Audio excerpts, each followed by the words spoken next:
Started with gambling, hypersexuality, just generally anything that involved risk-taking. At the time of carrying out the behaviours, it was less about the activity and more about the excitement and the thrill. Impulsive behaviours manifest in a variety of ways. In some people they can be very subtle. Some people just start doing hobbies that they always did a bit more often. Beyond that, there are varieties of behaviour which cause more concern. We've had some patients who start to shop obsessively and start to spend very large amounts of money. We've had others who start to gamble. We also see a change in sexuality in patients. And some patients become hypersexual, and that causes difficulty in their relationship with their spouse. So we must see impulse control disorder as a very broad spectrum of behaviours, from fairly mild behaviour that can be tolerated to extremes of behaviour which can be very detrimental to a relationship and to an individual.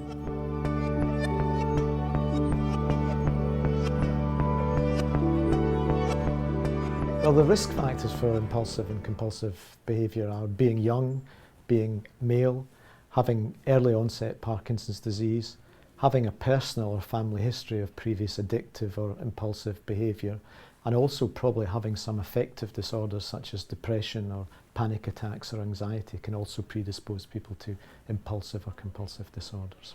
There's a family history of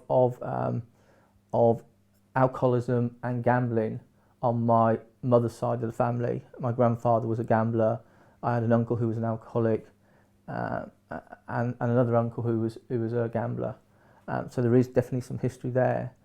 My father also had a drink problem. I didn't have a drink problem and I didn't have a gambling problem, but there clearly was some genetic tendency towards that, added to the fact that my age, I was single. I fitted a profile of somebody that was quite a high risk to those potential issues. Yes, I mean, I have to accept that this is a development of what I describe as the shopping gene that I inherited from my father and he from his mother. There is a family trait of shopping that unfortunately one of my sons has acquired as well.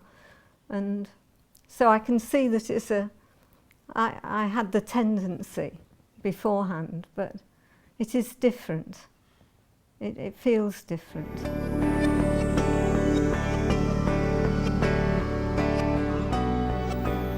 I've been taking them now for many years. Yes, they've caused problems, but they've also helped me still be mobile, still be active, still to be doing what I'm doing with Parkinson's UK. Generally, after 18 years since diagnosis, I'm not in bad shape, and those drugs have helped me.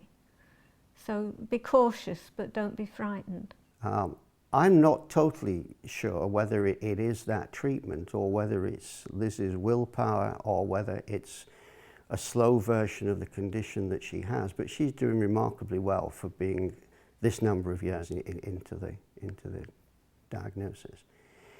So I would say to them, there are real upsides to taking this, but you've got to be very aware of the downside.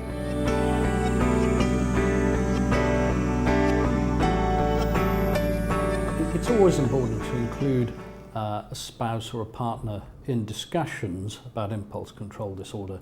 The main reason is that the patient is not aware of these behaviours. They are not doing it on purpose.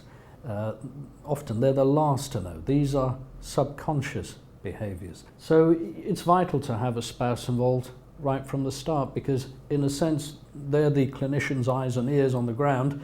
They're the people who are going to tell you if there's a disorder, because patients are often the last people to tell you about it. The compulsive behaviour developed slowly, and I think it took my husband to point out that I was getting to behave a bit irrationally and not in ways that I used to behave. So it crept up insidiously rather than suddenly happening.